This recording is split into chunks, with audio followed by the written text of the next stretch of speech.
Hey guys, Mike the Manic Geek here. Sorry about that. Didn't see you standing there. Just jamming out to some Borderlands the pre-sequel with these Monoprice cans that I just got in. Matter of fact, these just came out not too long ago. Why don't I review them? Alright guys, so as you can probably see, we're back in the office now. I finally got this hurricane of a mess cleaned up in here. And today, we are going to be taking a look at the Monoprice active noise cancelling headphones with bass boost. These are a new set of headphones that have just come out from Monoprice. I actually managed to grab these through the Scribe program that I'm a part of, which is headed up by Steve. So Steve, thank you very much for this headset. I really appreciate the opportunity to take a look at these. And it's actually been fairly rewarding too. This is actually the first headset that I've properly taken a look at before. And even in my former life at pureoverclock.com, I never really had an opportunity to look at a headset quite like this one before. So we're going to get ahead and dive into what comes with it, what doesn't come with it, and take a look at the headset, build quality. I'll even give you guys a sound sample from the microphone, and let you guys know what my take is on this thing. So we're going to start with what immediately is present in the box. Once you take it out of the package, you're basically presented with this hard cover that comes with the headphones. It's not overly hard. It does have some give to it, so it's going to absorb some shock if you accidentally drop this. It's made of a... It's not too shabby. I mean, as long as you're not trying to run over this with a car, odds are keeping your headphones in this is going to be fine. Inside my sample that I got was this little Velcro pouch that contains 2 AAA batteries. Now, batteries do not come with these headphones according to all the documentation here, but my review sample did get one. Now, I'm going to go ahead and say right now, I would actually kind of like to at least see the pouch included with these headphones, because this fits perfectly inside the packaging here so that you can always have a dedicated spot to hold some spare batteries for the headphones built-in amp, just in case power runs out in the middle of your use for whatever reason. Now you also get a reasonably detailed instruction manual, as well as the cable for plugging in. Now this is a 3.5mm jack that this uses, appears to be a 4-pole jack. It's not particularly long. You can see right here, I mean, that's not a whole lot of length to work with at all. But to be fair, these are more designed to be used with the mobile Apple products, iPhones, iPads, iPods, things like that. They do have some built-in controls on the cable itself for volume adjustment, playing, pausing, and skipping music, as well as answering phone calls. Now, getting on to the headset itself, this is actually an extremely gorgeous pair of headphones that we have here. They use a matte black plastic throughout with the Monoprice logo on the ends of either side of the headphones near the cans. It is a rubberized finish on this, so it feels very nice in hand. It cleans up very easily. It doesn't really attract much in the way of fingerprints, which is really nice. It does also have some gray accenting throughout, as well as this shiny chrome finish along the pivot point here, where you can actually bend this in and fold in the headset to make it a little more compact in the event that you want to use something other than the case that it came with in order to transport these. Now, something that I do want to mention straight away with the headphones themselves, they are extremely flexible. Like, these have an awful lot of give to them. And that's really good for making sure that they fit comfortably on your head. Now, the cans themselves, which are 40mm drivers, do have extra pivoting at the ends of the headbands, so that you have maximum ability to tailor this to fit to your individual head shape. Now, I will say that if you have larger than average ears, chances are that the padding on this might not be adequate for you. Now, the padding for the cans and the headband is a faux leather, but it's a different leather for each. The leather for the headband has sort of a gloss finish to it, and the padding is slightly less substantial, but it actually works out really well, and it makes it easier to fit to your head. The ear pads are a much denser foam, and they use a sort of, it actually feels like mostly a proper leather. But it is still artificial, and the pads are removable so that you can still clean them if you want to. They fit kind of odd, though. It's not bad. It's just not something that I'm used to. I'm coming from a pair of Corsair Vengeance 1500 gaming headphones, so this was a bit of a departure for me. But I found that the best way to fit these was to sort of slide them from the back towards the front of your ears like that, to sort of cradle your ear in the headphone and make sure that you get a nice comfortable fit. Didn't take me too long to do, and I gotta say, for extended use, these are extremely comfortable. Now we'll get on to what actually makes these truly unique. They have a built-in amp in the side of in the cans for the headphones that allows you to have 3 different playing modes while you're using these. There's an off or passive mode, an active noise canceling mode, and a bass boost mode. Now, switching between the modes, you're going to see different colors light up on the switch to let you know that you've activated them, and that's where the AAA batteries come in. If you're in passive mode, you don't need them. You just plug in your 3.5mm jack, which is, by the way, detachable for transport, which is really nice. And then you have active noise canceling and bass boost, which does require the use of the AAA batteries. Active noise canceling gives you about 15 decibels of ambient noise reduction from outside the soundstage on these headphones, while bass boost gives you an additional 10 decibel boost in bass. Pretty straightforward, right? Now, in practical use, all 3 modes are fine for very specific scenarios. Passive mode I found worked best if you're using it on a mobile device. Now, I did test these on an iPad, I tested them on my Zenfone 2, and I tested them on PC. I found that with lighter weight mobile devices, they seem to handle sound reproduction in passive mode far better than in the amplified modes. So if you're using this on your phone or a tablet, I would stick mostly to passive unless you're just really a big bass head. Active noise canceling mode feels kind of weird to use, admittedly. When you switch it to active noise canceling, the frequency that's produced to sort of drown out ambient noise, it almost feels like there's a little bit of pressure on your inner ear at first. But once you get used to it, you realize that it's just how that technology works. Now, the thing with active noise canceling on this, compare this to something like a Fractal Design Define R5 or something like a Silent Bass 800 from Be Quiet. It's got sound dampening to it. It's not sound proofing. This is only going to be as effective as your surrounding environment is quiet. This is more for drowning out white noise in the background in an office setting if you're doing something like, I don't know, video editing and you're doing a lot of different sound mixing on your clips and you need to make sure that all of your sound is being reproduced accurately. Now, as far as music reproduction goes on these, I found that active noise canceling also had the effect of bringing the sound stage sort of closer to your ear without wrecking the quality of the sound. Now, bass boost mode. To me, it feels like active noise canceling is still present with bass boost, even when the headset isn't producing sound. That same frequency is still being generated. So I'm not entirely certain what's going on there. But I will say that bass boost does boost the bass in a fairly meaningful way.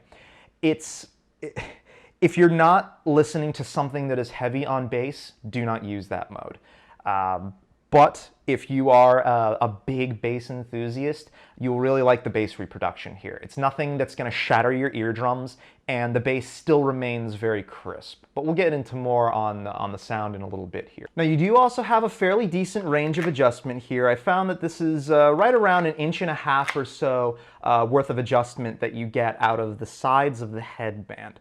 So this is going to make it relatively easy to fit on most head sizes, but I actually found that even for for my modest proportions, I had to extend these out almost all the way. And I know a lot of people out there that have bigger heads than I do, partially because they're filled with hot air, partially because they're actually physically larger.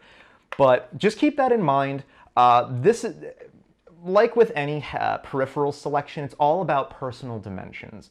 And I'll go ahead and see if I can throw up some of the dimensions for my noggin in the video so you guys can see exactly what it is I'm talking about and sort of compare it to your dimensions so you can determine whether or not this is going to be something that fits properly on your noggin. Okay, so let's talk about how I tested this headphone. What I did was I tested it on, as I previously mentioned, an iPad, a Zenfone 2, and my personal computer here.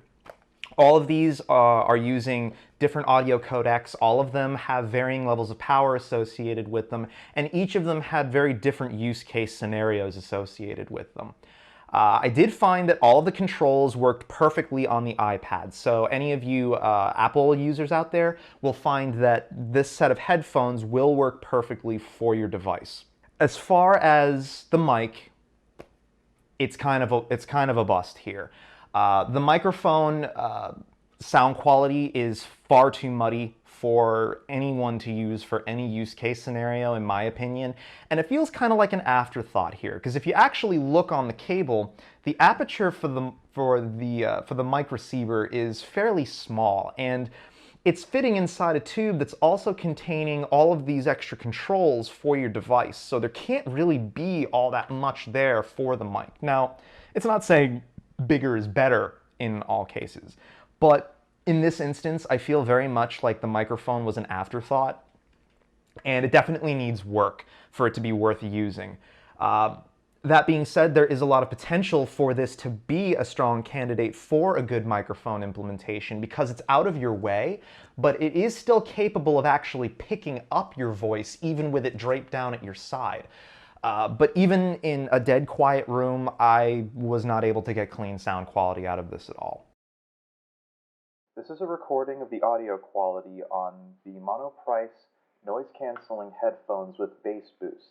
Use this as a gauge to determine for yourself whether or not you feel that this recording has audio qualities that are suited to your needs. Now, using these on my Zenfone 2, obviously this being an Android platform device, I wasn't really able to get the call answering controls to work, and I wasn't able to get the volume controls to work. But the pause and play and skip functionality was still present, and they do still reproduce sound very faithfully and accurately. So at least there's that going for people that choose to use this on an Android device. Now, you can also see on the inside of the headset here that it is labeled L and R on each side of the band to indicate left ear, right ear, because there is in fact a correct way to put these on. I actually found that wearing these the opposite direction was a little disconcerting in a sense, at least when it came to sounds that I've heard before. Flipping where sounds are coming from kind of, it was a little jarring for me personally. Some of you out there probably won't have any issues with that and won't have any problems wearing the headset the other way, but it's just there, know about it. Now, while I was testing these on my Zenfone 2, I also decided to go for a run with these on. It was about a 1.5 mile run at approximately 6 miles per hour. Nothing overly assertive, but I figured that was a sort of general use case scenario for anyone that's an exercising enthusiast, or specifically a running enthusiast, that was considering maybe using these during running and had concerns about the faux leather, how comfortable it was going to be, whether or not it slides off your head. Well, I'm here to confidently report that if you want to use these to go on a run with, go on ahead and do it. Even while I started sweating, these headphones remained extremely comfortable, and they remained planted in place the entire time. So I really wouldn't worry about these interfering with you focusing on your run. Now, when it came to PC use, that's where I had the opportunity to really flex the muscles on this pair of headphones and really meet the real headphones, as Jean Yu would say. So I did some gaming testing with this, playing games like Borderlands the Pre-Sequel and League of Legends, while I was playing music from my Pandora station. Now, that was probably the most telling test for these headphones, because when you're using them in passive mode, it's only a 32 ohm pair of headphones. It doesn't take a lot of power to run these. But when you flick on the amp, suddenly they become 100 ohm headphones. So it's going to require a bit more power to produce clean sound out of these. So the codec that's on my 990FX Sabertooth board is more than capable of powering these with much cleaner sound using these the different settings here than any of the mobile devices that I tested, at least in my experience. Your mileage may vary. Now, during my gaming session, I noticed that the treble was good, the bass was good. None of those were overly muddy. The soundstage was nice and clean with reflecting your highs and your lows. But I found that mid-range frequencies were they felt like they were a bit more distant than they should. I could still make out all of the sounds more or less clearly, but I found that mid-range sounds kind of got lost in the sauce a little bit, at least while I was gaming and listening to music. If you're doing just one or just the other, it was fine. But even that being said, it wasn't really distracting, and it's not something that's inappropriate, I feel, for the price range and tech set on this set of headphones. And I actually found that when I compared these to my Corsair Vengeance 1500 gaming headset, that this was a more immersive gaming experience for me, because I realized after so many years of having the old headset that the soundstage was very flat. There was no, it wasn't dynamic, so it wasn't as engaging to be in the game. Whereas with these active noise canceling headphones, I found myself getting more engrossed in my experience. I found myself enjoying the music more. I found myself enjoying big explosions and big action scenes a lot more than I would have with the Vengeance headphones. Now, that being said, I'm aware that the Vengeance headphones are a USB interface and that these are a 3.5mm interface. So it's not apples to apples quite, but it does reflect a transition from a sort of, well, for lack of a better term, kiddie headset to something a bit more sophisticated that's tailored more towards producing top quality sound for your money. Well guys, it's really all that's left to be said about the Monoprice active noise cancelling headphones with bass boost. You can pick these up for about $100 at either Monoprice's website or on Amazon.com, and frankly, I kind of feel like they're worth the money. You've got really excellent sound quality on these, really nice set of features for the money. The only thing that I found to actually complain about with these was the sort of afterthoughty microphone, which that's something very easy to fix in a later revision of these, which I'm sure will exist at some point. But anyway, guys, that'll do it for now. Definitely make sure to do that thumbs up, thumbs down, share, subscribe thing like you do, how you do. If you're feeling a little generous and you want to help advance the Manic Geek cause, go ahead and stop on by the homepage for the YouTube channel. I've got the donate button there, so every little bit helps. Anyway, guys, yeah, that'll do it for now. So until next time, take it easy, YouTube. Cheers.